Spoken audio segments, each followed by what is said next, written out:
Welcome back to the Game Smash Podcast, and as always, I'm your host, William Liberty, and with me is... Fawaz Muhammad Yusuf. And today we got lots of stuff. We got Mighty Number 9, release date, again. We got Games with Gold and PlayStation Plus, Assassin's Creed Story Mode for Syndicate, Battleborn Villain trailer, new Overwatch heroes announced, Divinity co-op trailer, Call of Duty Black Ops 3 won't have single player for last-gen consoles. Hitman delayed till 26 closed beta, no single player, and Battlefront beta dated for October 8th. But let's talk about what we played this week. I went back to a game I talked about a couple months ago, Darkest Dungeon. Okay. And I've been playing that. I am baffled that this is a game that has been in early access for so long, and it's still not officially released. It's just bizarre. And they just keep adding and adding and adding more content. And I still think the game is actually pretty, like, a lot of fun. Like, even in this early access state. So, okay. I mean, I like it. I think it's really cool. They added a new mechanic, which I think makes the game, quote-unquote, harder, but in some cases easier. Because before it would be like you have four guys. It's like it's turn-based combat, right? Okay. But where your party is positioned is very important because it affects on what abilities you can use. Okay. So before it was like you kill a guy and they just die. Well, now they've added when you kill a guy, their corpse is like a slot. So it's like it affects the position. So corpses affect where your enemy party is positioned. So it can affect on where you end up doing attacks and whatnot. Well, honestly, I think it helps. I think it helps certain strategies work a lot better because this game's really hard. So using corpses to your advantage is definitely a plus. Okay. And I don't know, it's a lot of fun. I like it. My poor friend, he is slowly going insane because he downloaded the most glitched version I have ever seen of this game. And it's like, I've been like, dude, I don't know how you did this because I have zero problems on my computer, and his version is just like there's white boxes everywhere, so maybe that's one reason why it's still in early access. Who knows? Yeah. Maybe. And then on that, I went back to Helldivers. We were getting some trophies and whatnot with a couple of my friends, so that was a lot of fun. But yeah, that's what I did this week. What about you, Fawaz? Well, I played, or I guess I should say I tried to play the Rainbow Six beta. Yeah. Yeah. I feel you there. Yeah. Yeah. I don't think I've gotten an email back yet to let me get into the beta. Or even download it at that matter. Yeah. It's been a bit of a mess. They've extended the date again because it was supposed to end on the 20-something of September. Then they extended it to the 1st of October, and then they extended it through the weekend. So here's the thing. When you do get into a game, I see the potential here, right? Because it's a very team-based game. Mm-hmm. The issue, of course, is that when you're playing the beta, you're not playing with your friends. Most people don't have the mics, so like there's no, and then most of us don't even know how to play the game, so there's no communication or anything like that, right? Yeah. But I can definitely see this game being a lot of fun down the line when you have your dedicated group of friends. You guys know your stuff. You have your call-outs. You have your strategies and all that stuff. I definitely think this game is going to be a lot of fun. Because here's the thing about the game is that like it's a shooter, but actual shooting, you don't do a lot of it because like there's no regenerating health. At least I don't think so. You have very, very little health. Mm-hmm. There's no shootouts. If someone gets to jump on you, you're dead, right? Straight up. There's no recovery. And it only takes a few shots to down your enemy. So like there's not a lot of actual shooting in this game. It's mostly planning and setting up and creeping and all that stuff, and it's gonna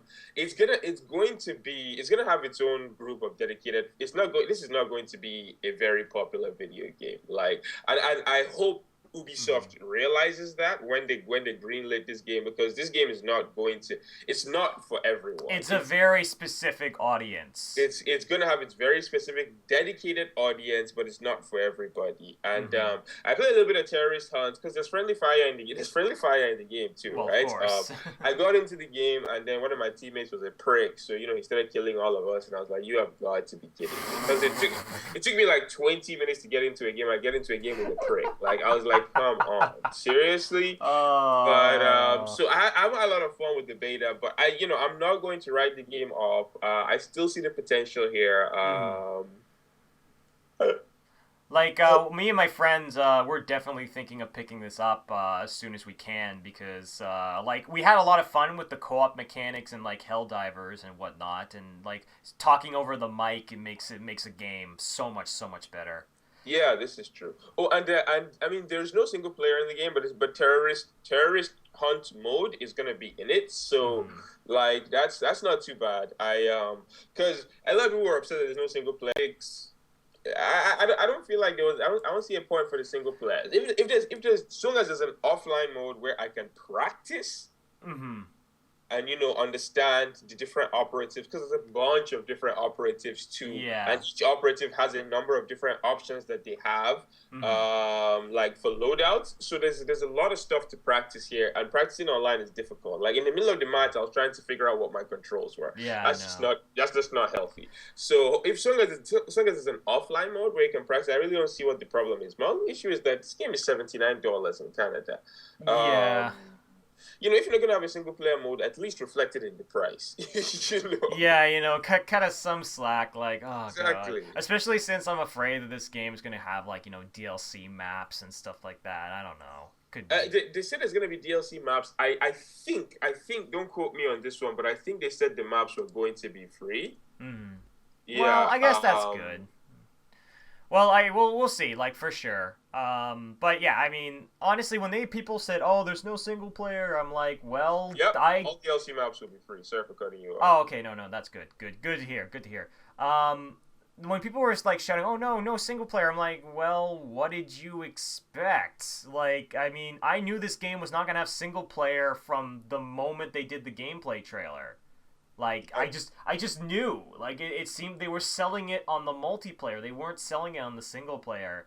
And exactly. To be honest, the last game I played, Rainbow Six Vegas 2, had a terrible single player. The single player was awful. And it was why would you even play this when you have a really good co-op mode? Exactly. I played 40 hours of that game at the very least, and I didn't even touch the single player because I knew how bad it was. Exactly. I mean, yeah. Before we get off this topic, what is it with this phobia? Because if Fallout 4 is getting announced and there's no multiplayer in Fallout 4, and nobody's complaining, right? Right. So then why is it that when a game comes out and it's multiplayer only, everybody is like, that's the worst thing that a game could be? Because, even me, okay, I just said that Rainbow Six Siege should reflect the fact that it doesn't have a single player in the price, right? Mm-hmm. But that thought has never crossed my mind for Fallout or Bloodborne. Oh, well, Bloodborne does have multiplayer. But that thought has never crossed my mind for Fallout. I've never been like, well, Fallout has no multiplayer. Why does it cost the same as Call of Duty that has both? Why do we have this stuff at the back of our minds? That single player is a must, but multiplayer isn't. There we go. I feel it's part of the reason is that one, a game can be held up a lot better on single player. Because, for example, Fallout 4 being solely a single player game, well, guess what? Fallout 4 is going to be a giant game, so you're going to have a ton of content regardless. So I feel like that's part of the reason. And two, when you go for a multiplayer focus, there's all these different factors that you have to put into effect. One, what if the servers are down? Well, guess what? You don't have dollars on a disc.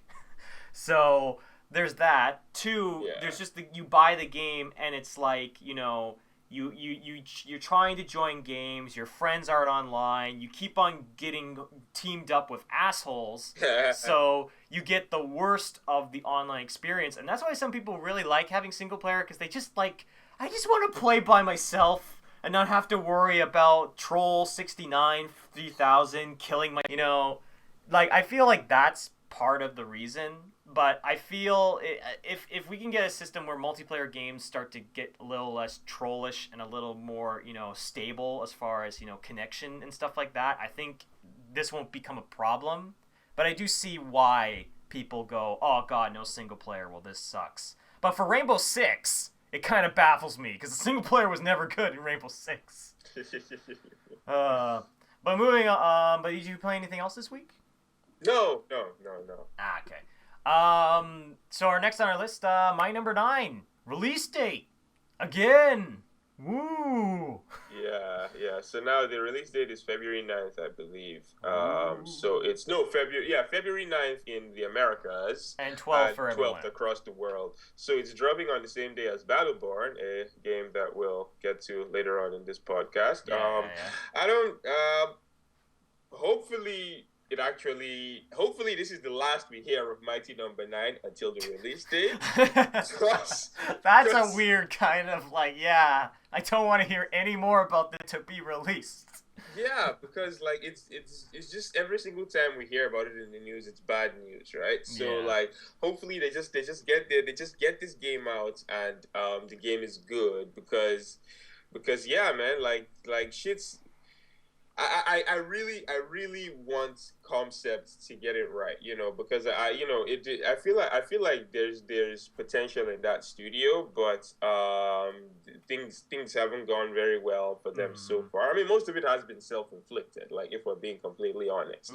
But if Mighty Number 9 comes out and it flops, I don't see how they're going to recover from that. Yeah, I really don't see either. I mean, I just hope this game comes out and it's good enough, I guess. Yeah, exactly. But yeah. But next, we'll talk about Games with Gold and PlayStation Plus. We haven't done this in a while. So Games with Gold, I don't know the full list, but the two that stood out to me is that Ground Zeroes again. So if you're still haven't gone to the Metal Gear hype train, you can get Ground Zeroes for Games with Gold.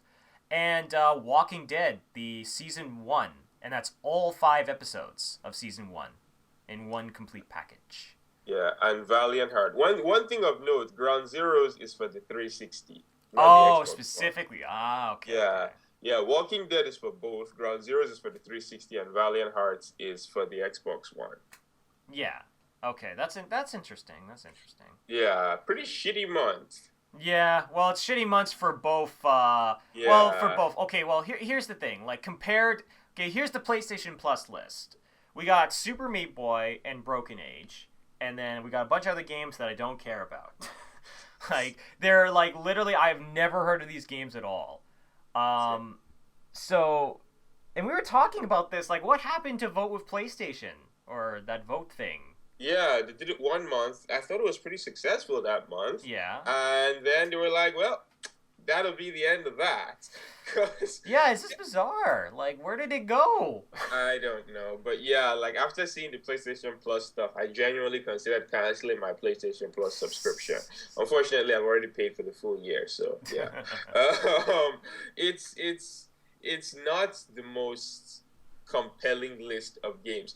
That there was a rumor last week that Assassin's Creed Black Flag was going to be free on PlayStation Plus this month, right? Oh. And I was like, that actually makes sense. The new Assassin's Creed is dropping this month. Black Flag has been out for almost 2 years now. So they make Black Flag free. And the Xbox One got Black Flag 4 months ago. If not even more, right? So it seemed plausible. So then I look at the list and I see Super Meat Boy and Broken Age. I hate adventure games. I absolutely hate adventure games. And then Super Meat Boy, I'm like, okay, sure. It's I've never played it, but it's definitely interesting. I'll give it a shot, especially since it's also on the Vita. So I'll give it a shot. Well, it's a solid platformer at the very least, and you've talked about Guacamelee all the time, so. Mm-hmm. But the excuse has been that the PlayStation, the PS4 is still young, right? So they can't give us AAA games because the AAA games are still really, really new and stuff. But the PS4 is almost 2 years old. At this point, that excuse has gone out the window.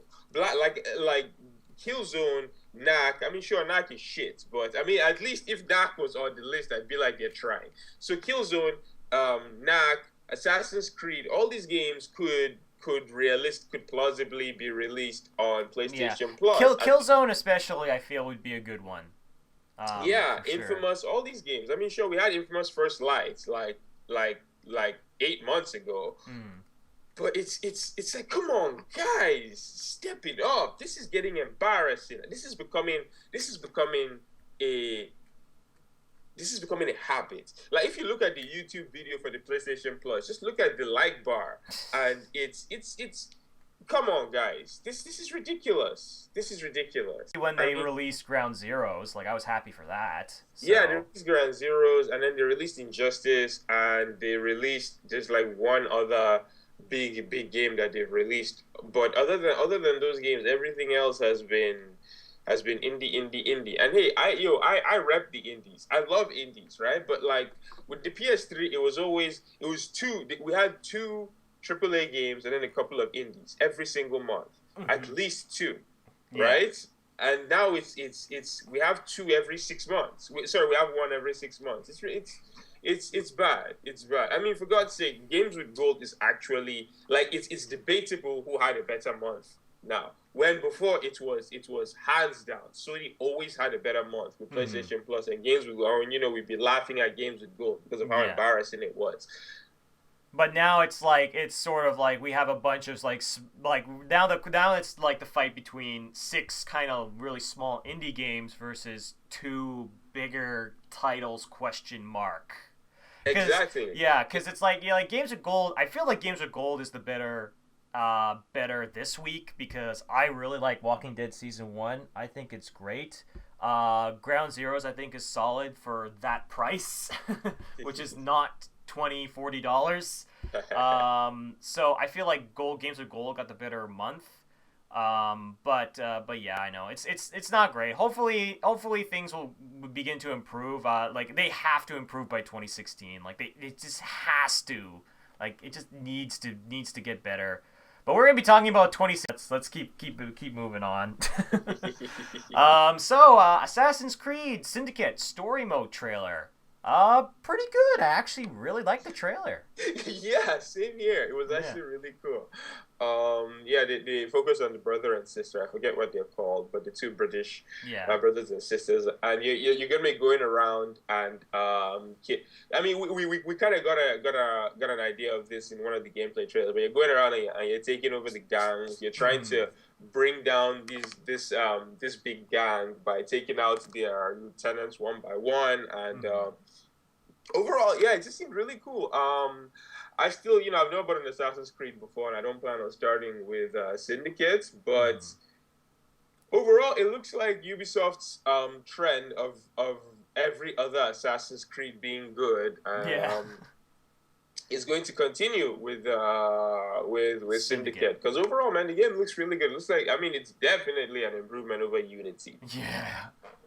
Like I like from what I've seen, like just I like the snarky banter, because I was thinking about trailers for Unity. It's like I don't remember any interesting banter from any of the trailers in Unity. Like I remember so little from Unity, but I'm remembering a lot more from this one because of the fact that you can the brother and the sister dynamic and the snarky banter between them. And Yeah.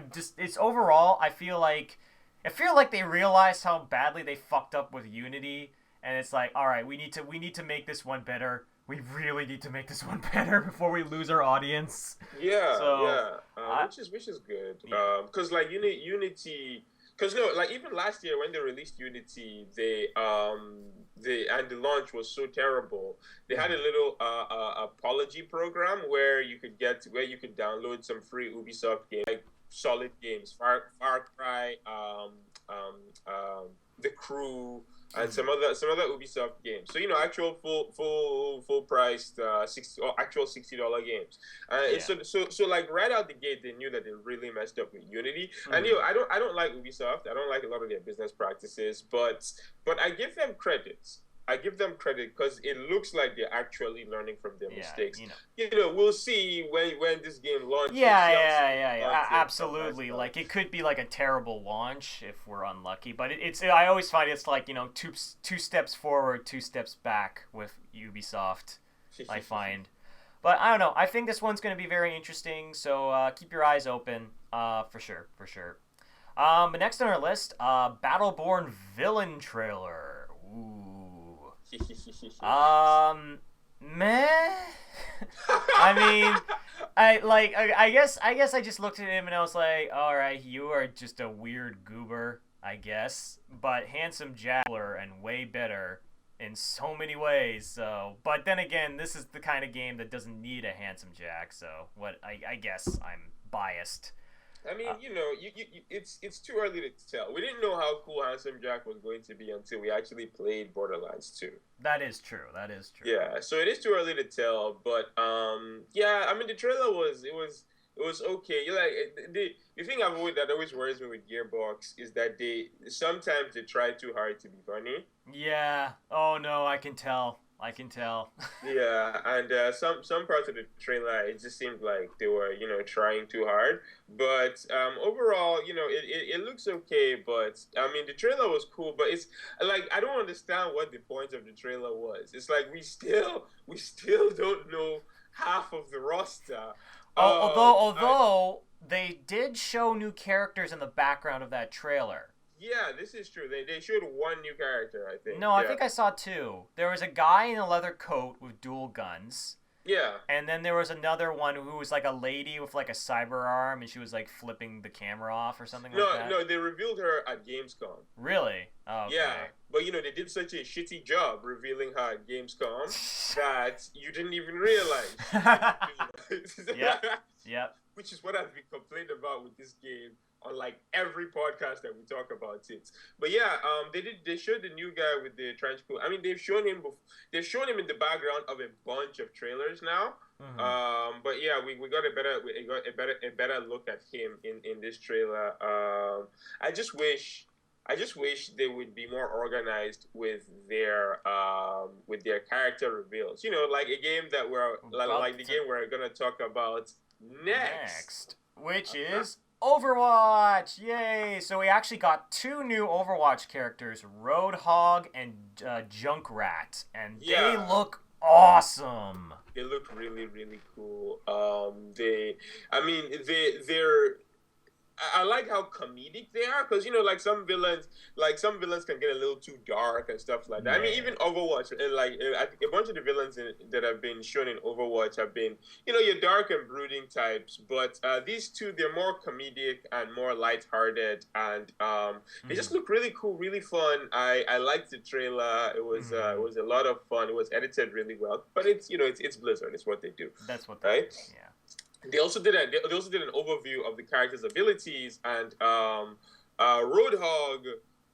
Roadhog, he's got this chain that he can pull you in with, and he actually says, "Come here," like Scorpion when he Yep. does it, which was pretty cool. His main gun is like a sawed-off shotgun, so Yeah. that's kind of cool, and he can heal himself. Yes. He has this thing where he breathes into his gas mask and it heals him, and then his ultimate ability, he turns his shotgun into like a minigun, which Hmm. which can be pretty cool, when you run into like a, but especially since judging from his build, he looks like he's gonna have a lot of health. Yeah. I think So he's gonna be more of a tanky kind of character. yeah, yeah, yeah. So he can like hold down choke. He can hold down choke points with his healing and his minigun. Overall, yeah, he's the one I'm more interested in of the two. Really, because I'm actually the opposite, where I was way more interested in Junkrat because he had his jumping mechanics, which I feel is more overall interesting to me personally. And then the trapping mechanics was there, and the freaking when he rolls up like the weird tire thing, and it just Yeah. like you get to control that. Oh, that seemed really really awesome and cool. But it's kind of funny though. I know, I've made some like nods to Team Fortress 2, but I was like, huh, Grenadier class. Hmm. Seen that somewhere. But yeah, no, I think both these characters are really really awesome, and obviously they were way better handled than Battleborn has been with their trailers. Yeah, because like this is exactly what I mean. And you know, like I hate referencing, I hate doing the back and forth because I'm the one that always says that, you know, we really shouldn't compare Overwatch to Battleborn. But Mhm. yeah, I'm not even talking about gameplay We're wise, just talking about just how they're being marketing wise. presented. Yeah, exactly. Like, look at the difference. Overwatch announces two characters. They release a really cool trailer showing the characters, and then they release gameplay trailers walking you through their abilities and stuff. So you But know a lot about them and how they're gonna play mechanically. yeah, Battleborn released a trailer for these characters at Gamescom. The four characters that they revealed at Gamescom are still not on their website.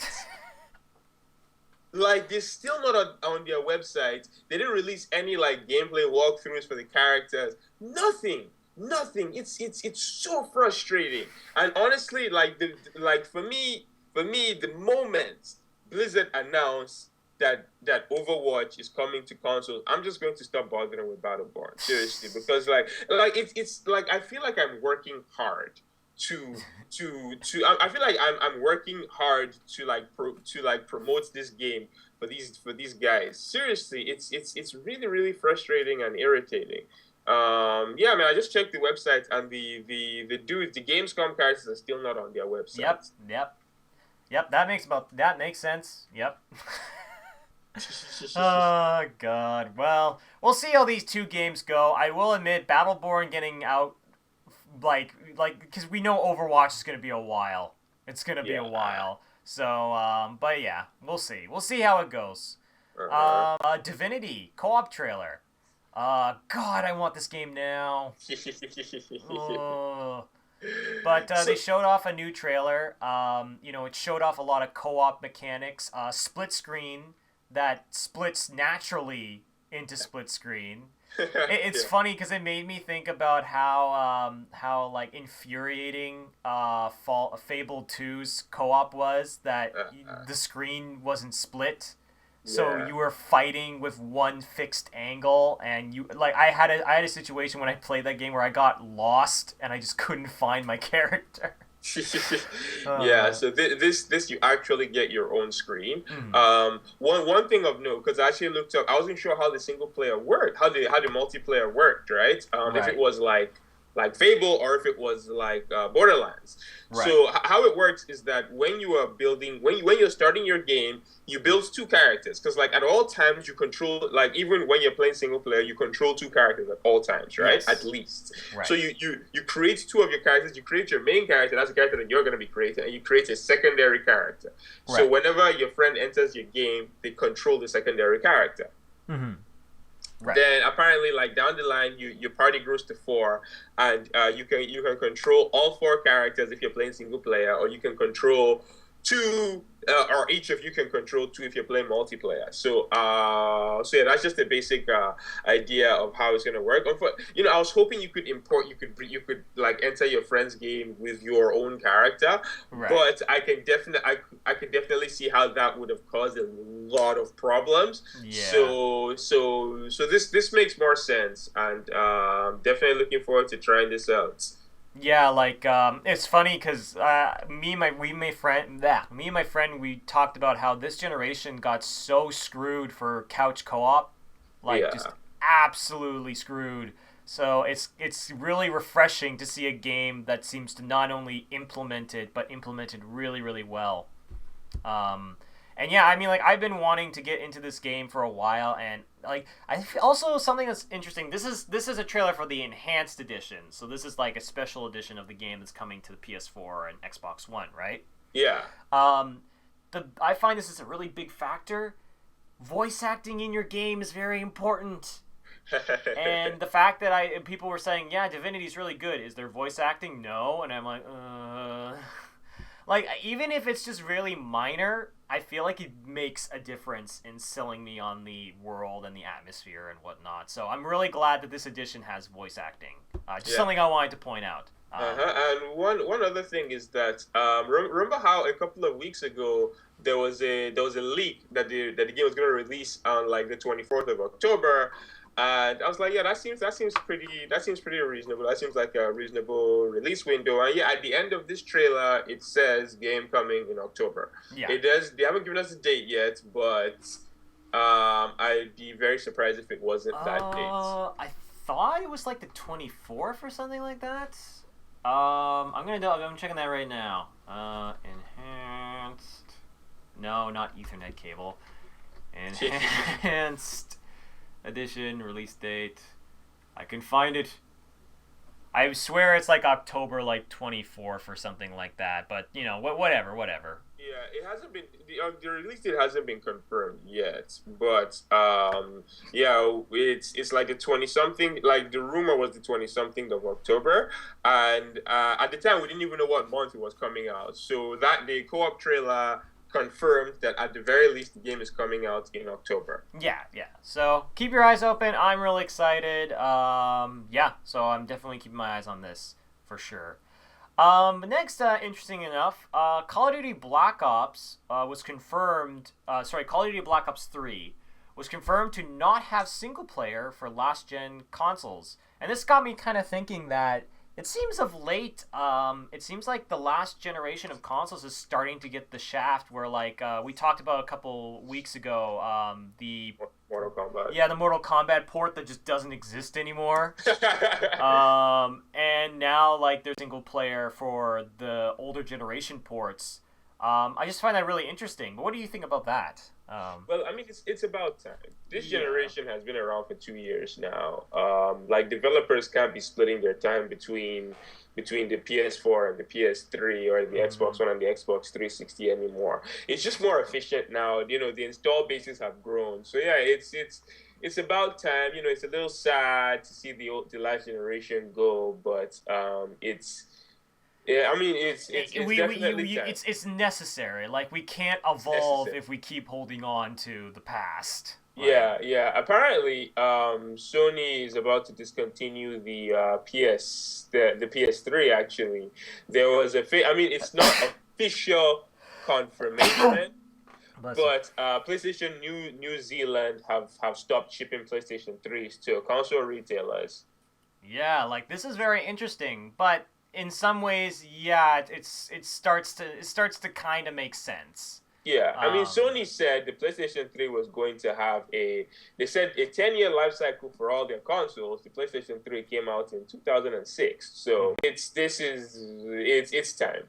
Yeah, and hopefully that will mean that they'll have more time to put out more content for the PlayStation 4, which would be nice.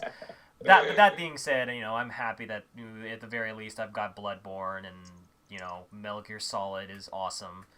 But you know, but yeah, it is interesting. But honestly, I feel like it has to happen. Like it has to, in order for us to get better games.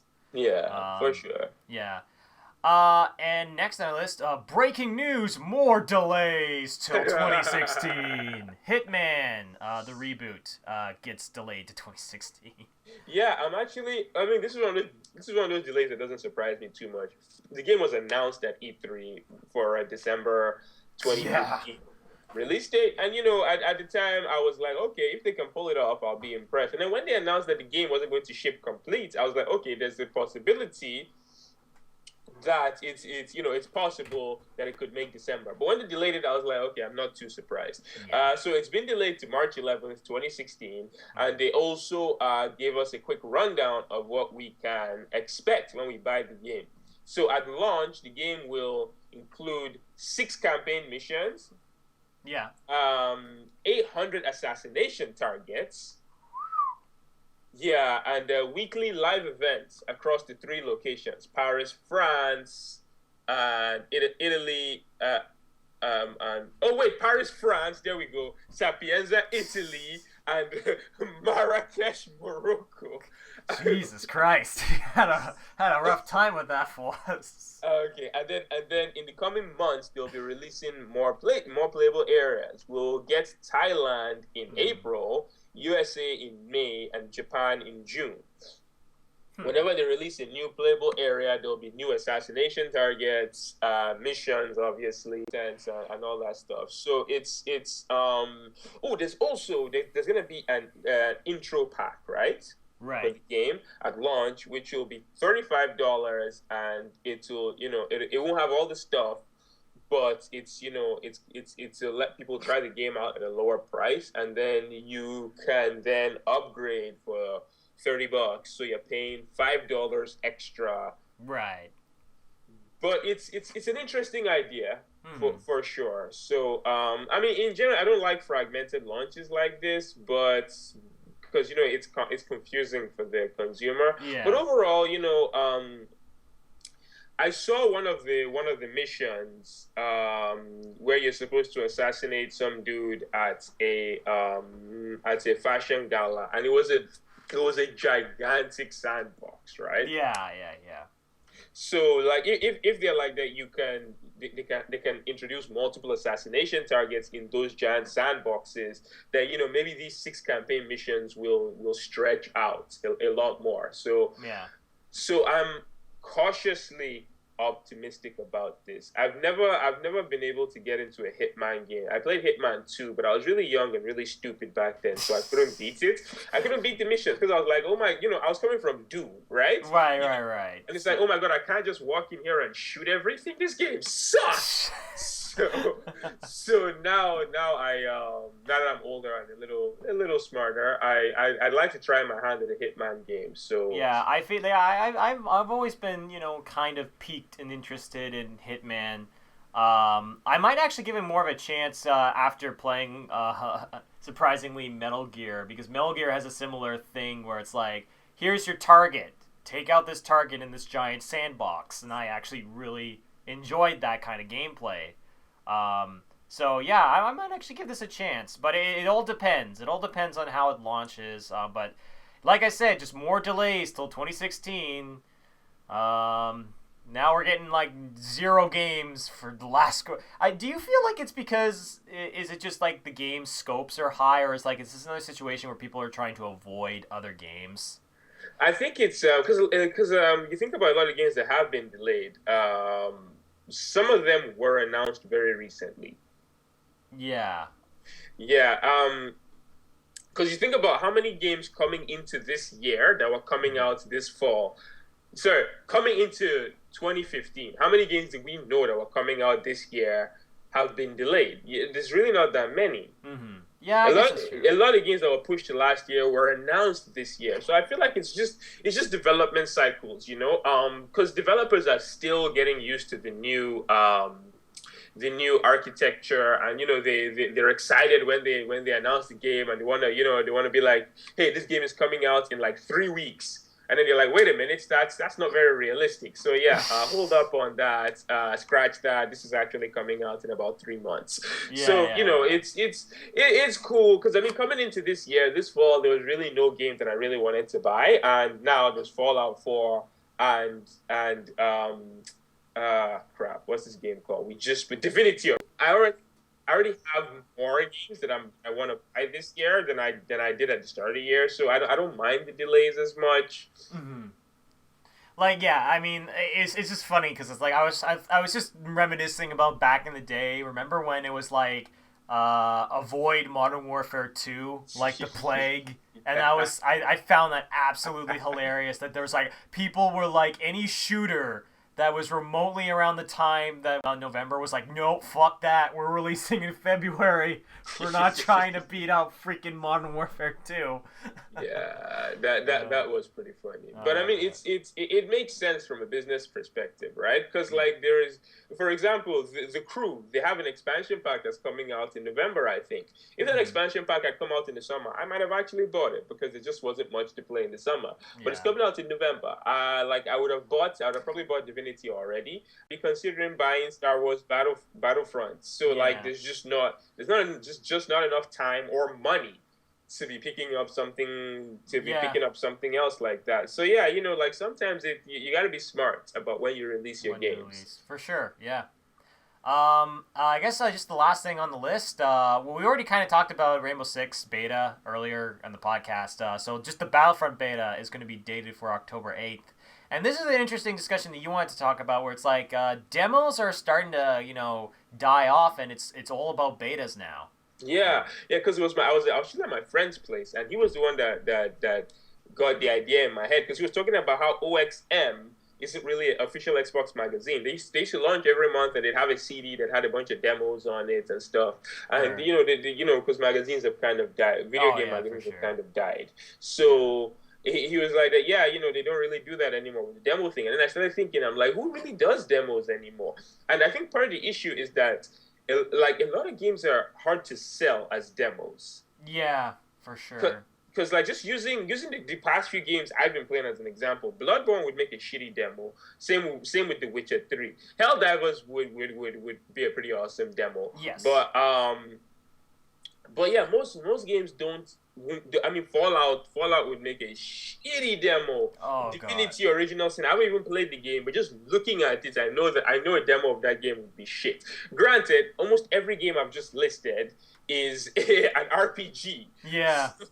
So RPGs, one of the weirdest demos I ever played was the Monster Hunter demo, which, you know what, it actually wasn't terrible, because essentially it was like, all right, you have 3 different select missions. You get 3 different characters that are all pre-created with weapons and items and stuff like that. Do a quest and just see if you like the gameplay or not. Yeah. So that was an okay kind of demo that I guess, but yeah, a lot of them I don't play demos that often because I can just watch people play the game. Yeah. I guess that's another reason is that now that Let's Plays and there's so many ways to just see games before they come out. Mm-hmm. That demos are kind of not as important, because before, demo was the only way for people to see the game before it came out, or at least get to play it. And now you can see gameplay footage, you can see people play the game at launch almost anywhere. So it's kind of I think that's another reason. Plus, betas in general, I feel, are more useful to the developers, because it's hands-on, all right, what do you like, what do you don't like, what do you want us to change? We can do this as quickly and humanly possible and get as much information as we need to fix the problems that are in the game. Yeah. So I feel like betas are more constructive. No, that does make a lot. That makes a lot of sense. It's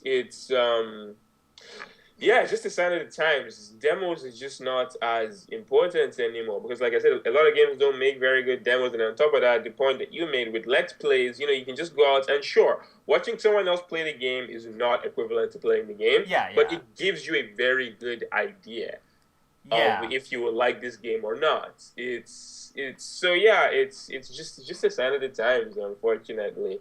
But I'm definitely excited for the Battlefront beta. Yeah. I got into the Rainbow Six, I said earlier in the podcast, and I just downloaded the Need for Speed beta, so I'm going to do that when we're done with the podcast. And then next weekend is the Battlefront beta, so that's going to be fun. So fun times. Betas all around. Betas. Yeah. But I think we're going to have to wrap it up here, so don't forget to like, subscribe, and comment. If you leave a comment in the comment section, we'll make sure to answer it in the next podcast. And as always, this was William Liberty and... Fawaz Muhammad Yusuf. And we'll see you guys next time. Take care.